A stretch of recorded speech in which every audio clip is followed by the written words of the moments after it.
Today we're working on a 2019 Ford GT. Our certified GT technician Brian is going to be doing an oil change. We're going to walk you through some of the steps involved with the procedure. So the cars in, first of all, are the bay we use for these, coned off, keep people away from it to keep the car safe. We have it up on Gojek. So what this allows us to do is raise the car a little bit to get the lift underneath, and allows us to roll the car forward since the doors open forward. Once it's in the lift, we can't open the door again. So we have the car positioned where we want it, and now we're going to roll it forward on the jacks to get it into position to get it up on the lift. Okay, so now we have the car up on the lift. It's been rolled forward, supported. Brian's going to remove this center section of belly pan now to be able to access the drain plugs for the oil. If you can get a good look at the car from this angle and see the panels underneath, the belly pan panels.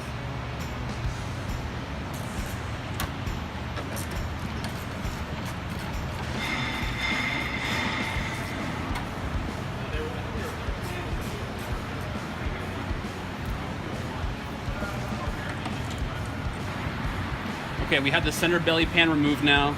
We've placed it out of the way. It's safe on the side. So we have 3 drain plugs on this engine. We have 2 up front here, and then we have 1 here by the oil pump. So we only drain, when we're doing an oil change, we're only draining 2 plugs. We're doing this one and this one. This third drain is for the oil cooler, and that one doesn't get drained during oil change maintenance. If that got drained, then the cooling system would have to be bled, the oil cooler has to be bled, which is a large procedure and isn't part of normal maintenance for the car.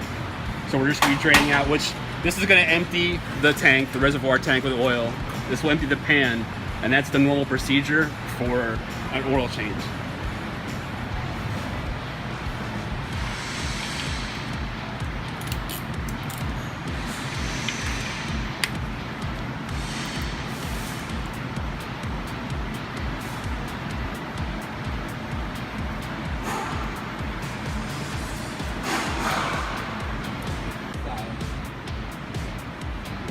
This way.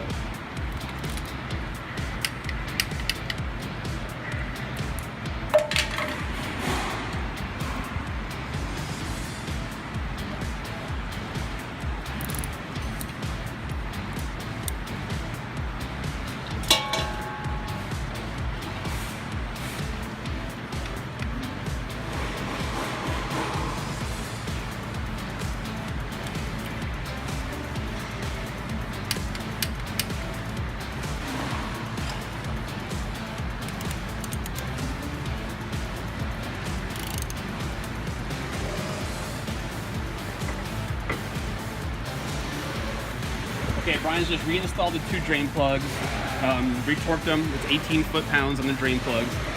And now is remove the old oil filter, let it drain, and now the new oil filter is going on.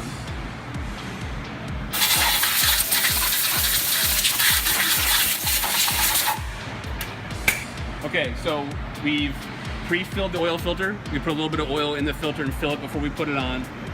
Tightened it, cleaned off the chassis around the oil drain. And that completes draining the oil filter.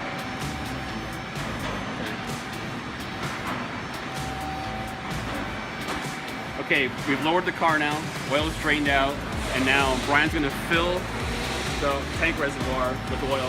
It's a dry sump engine, of course, so all the oil is contained in that rear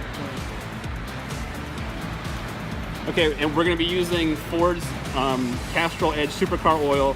This is what Ford gives us, and only certified Ford dealerships can order this oil. So you can see on it, this says recommended for Ford GT, made by Castrol just for this car.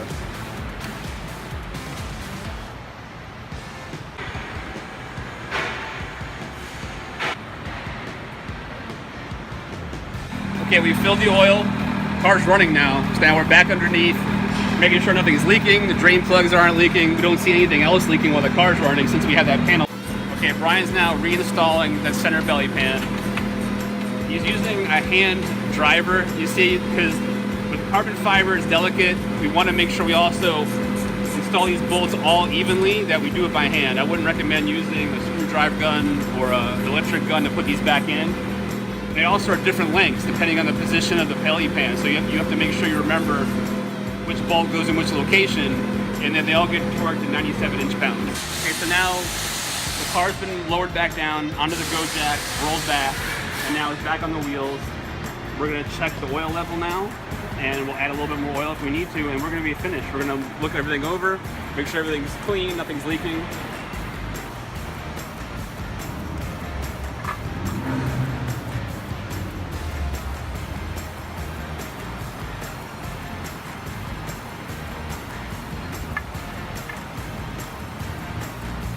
Okay, so now we've let the car cool a little bit, checked the oil level again, made sure there was no leaks, and that's it.